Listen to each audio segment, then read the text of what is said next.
Wuthering Waves has officially revealed the new mechanic coming in version 3.0, so I wanted to explain how this mechanic works and talk about how it would possibly impact the meta going forward. So the new mechanic is called Off Tune and Mistune, as well as Tune Break. So I'm just gonna refer to it as the tunes to make it a bit more simplistic. The way this mechanic works is that every single one of your character's attacks will apply a certain amount of off-tune to enemies. Whenever off-tune is maxed out, the effects will change depending on what type of enemy you're facing. On a smaller, more common enemy, you will simply deal an extra bit of damage whenever you use an attack on enemies that are in mistune. This is automatically triggered and does not change your gameplay in any way, shape, or form. However, when you are fighting a bigger enemy like an elite or a boss, something will change. You'll be able to trigger a Tune Break skill. These Tune Break skills deal damage to enemies, reduce their vibration strength, and interrupt their attack pattern. So ultimately, this is going to be a very good tool to use on bosses that are very aggressive and hard to hit. Bosses like the Sentry Construct are famously annoying, because they fly around and they're aggressive. But if you manage to hit a Tune Break effect on them, it will not only massively reduce their vibration strength, thus meaning they will be stunned faster, you will also just be able to get free damage off on the enemy, and if their vibration strength is not reduced to 0 by this attack, you will be able to reset their attack patterns. So if you're able to time this Tune Break skill for if an enemy is about to use a very annoying attack that wastes a lot of time, you're able to force the enemy to simply not do that. This means that with good timing, you'll be able to exploit this mechanic to make any boss fight easier for yourself. But now for something that I find really important about this mechanic. Something that makes me at least 90% sure that this mechanic will not end up the same way that negative status did. Being the fact that we can see in the images that they're using Yang to trigger these effects. Now why is this a big deal? I've said in many videos in the past that the thing that makes negative status just such a bad mechanic is that it's exclusive to certain characters, and you're not able to utilize it effectively unless you have multiple characters that deal in negative status. Tune Break, however, doesn't seem to be this way, because there is not any specific character that you need for Tune Break to be utilized. Them using Yang in these images proves that anyone can trigger Tune Break, and thus every single team is going to be able to benefit from Tune Break if they want to. Does this mean every single team is going to be just as good as the other one at utilizing Tune Break? I don't think so. I absolutely believe that there are going to be some characters in lynae that focus on maximizing the Tune Break effect in some way. However, because Tune Break is accessible by every single character in the game, that means that when we get a Tune Break specific support, you don't need a Tune Break specific DPS in order to make them valuable, and vice versa. Tune Break is accessible to everyone, meaning that you are not locked into using certain characters for a Tune Break team comp.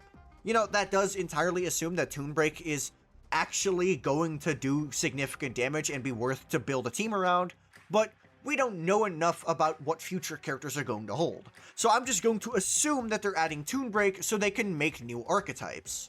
Tune Break being added to older characters also means that they will be able to distribute some power to characters that aren't that strong anymore. For example, if they want to buff a character like Sheng Liao, what they could do is make him really good at triggering Tune Break, and because he's so good at triggering Tune Break, he's able to take more advantage of the damage that Tune Break deals. If Tune Break actually has significant damage output, this can be a very interesting way for Kuro to buff older characters. We don't exactly know how Tune Break is going to deal its damage. We don't know if it's based on the character's stats, we don't know if there's going to be a multiplier in the character's kit for their Tune Break, or if it's simply going to be a flat amount of damage that every single character deals the same amount of damage with. We don't know these things, and we are not able to make fully conclusive statements until we know these things. But based on what I'm seeing here from the mechanics, it could be a very interesting way for Kuro games to make older characters just more relevant.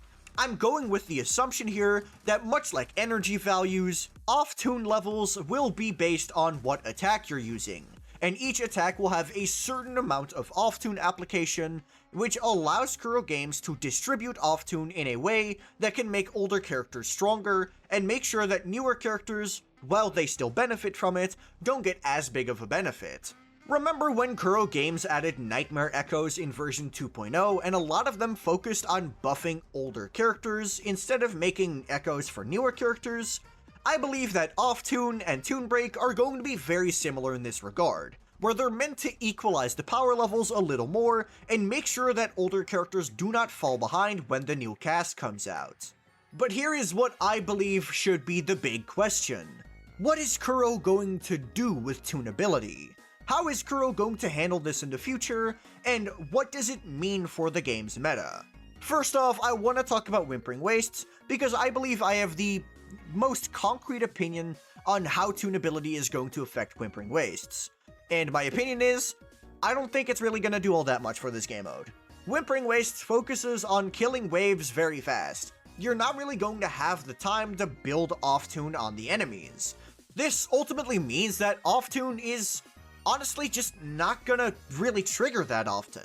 And even if you do trigger off-toon on an elite enemy, you would rather just keep going with your rotation, because I suspect that the Toon Break animations are going to take longer than they're worth when it comes to Whimpering Wastes specifically. The mob HP in Whimpering Wastes is lower than in Tower, so it's going to be a lot easier to simply kill enemies with your regular Resonator abilities. So unless the Toon Break animations are very fast, I don't see tunability really changing the Whimpering Wastes meta all that much. So yeah, Whimpering Wastes probably isn't gonna be very affected by this new mechanic. Unless you're running a tunability specific team that is built to apply as much off-toon as possible and also do a lot of damage with Toon Break. But again, we don't know if they're going to use tunability to make character archetypes, although I do believe that they will. And that brings me to Tower, and I absolutely do believe that tunability is going to be quite a big deal within Tower. Tower is focused almost entirely on elite mobs and bosses, and guess which enemies you're able to trigger Toon Break on? Yep, elites and bosses. The relevance of Toon Break within Tower is still going to depend on two factors. 1, how much damage the Toon Break skills actually do, and 2, how much time they take. If it were up to me, Toon Break skills should cost no time, aka the timer should be frozen while you are casting a Toon Break skill. Based on the pictures that they showed when they are showing off the mechanic, it looks like it's a very cinematic attack, so it's most likely going to feature some long and cool looking animations.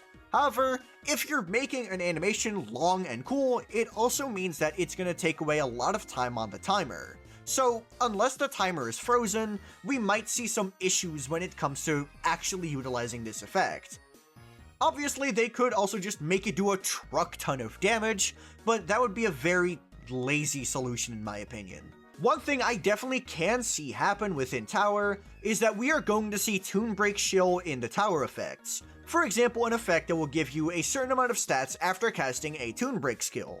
The current Tactical Simulacra event is already playing around with the Toon Break skills, and how this event handles it is that you're getting an absolute crap ton of buffs after you use Toon Break, and I absolutely do believe that Tower is going to take advantage of this. This is how Tower shill is going to be working when it comes to Toon Break characters, or at least when they're trying to shill the Toon Break mechanic.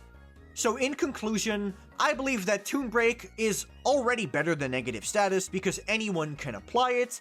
I believe that Toon Break is going to be an interesting way that Kuro could potentially buff older characters and make sure they don't automatically fall behind the 3.0 cast, and I believe that Toon Break is not going to be super relevant in WhiWa, but is probably going to be a big deal within Tower. But those are just my opinions. Let me know what you think of Toon Break down in the comments below. And while you're down there, be sure to like the video and subscribe to the channel. But that'll be all from me. Peace.